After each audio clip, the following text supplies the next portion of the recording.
ডিগবৈটো যে ইমান ধুনীয়া এডোখৰ ঠাই আছে সেইটোৰ বিষয়ে জনাই নাছিলোঁ। দুবাৰকৈ আহিছিলোঁ ডিগবৈত, কিন্তু এই ঠাইডোখৰলৈ যোৱা হোৱা নাছিলে। আজি আমি গোটেই তিনিওটা একেখন বাইকতে উঠি ওলাইছোঁ ডিগবৈতে থকা মিউজিয়াম আৰু দুখন পাৰ্কলৈ বুলি। প্ৰথমতে আমি নীনবহঁতৰ ঘৰৰ পৰা আহোঁ, আৰু নীনব ঘৰটো আছে ডিগবৈ পাণবাৰীত, আৰু তালৈ আমি গ'লোঁ। প্ৰথমবাৰ পাণবাৰীত গ'লোঁ, আৰু বৌহঁতে যিহেতু নতুনকৈ ঘৰ লৈছিলে আমিও এপাক গৈ আহিলোঁগৈ। ইয়াৰ পৰা এতিয়া আমি বাহিৰে যাম ডিগবৈ পাৰ্কত, আৰু প্ৰথমবাৰ তাত ভিজিট কৰিম। আৰু ইমান ধুনীয়া বুলি কিন্তু জনা নাছিলোঁ দেই।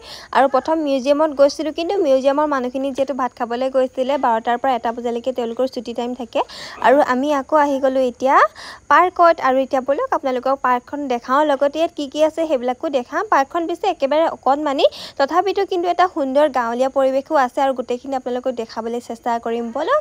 আৰু এতিয়া আপোনালোকক এই পিনে দেখাই আছোঁ, ড্ৰেগন আছে ওপৰত, আৰু এই পিনে এটা মানুহে বৰশী টোপাই থকাৰ দৃশ্যও আছে। সঁচাকৈ ইমান ভাল লাগিছিলে, এটা ইমান ধুনীয়া গাঁৱলীয়া পৰিৱেশৰ দৰে এটা দৃশ্য তেওঁলোকে দাঙি ধৰিছিলে। এয়া চাওক, এটা কেঁচা ঘৰ আছে, আৰু লগতে এইপিনে কুঁৱাও আছে। আজিকালিতো কুঁৱাবোৰ বৰকৈ পাবলৈ নাই ন, সকলোৱে ঘৰত টিউবৱেল আৰু মটৰহে ব্যৱহাৰ হয়। এইপিনে আকৌ কুকুৰাই উমনি লৈ থকা দৃশ্যও আছিলে, হাঁহো আছিলে, গাহৰিও আছিলে।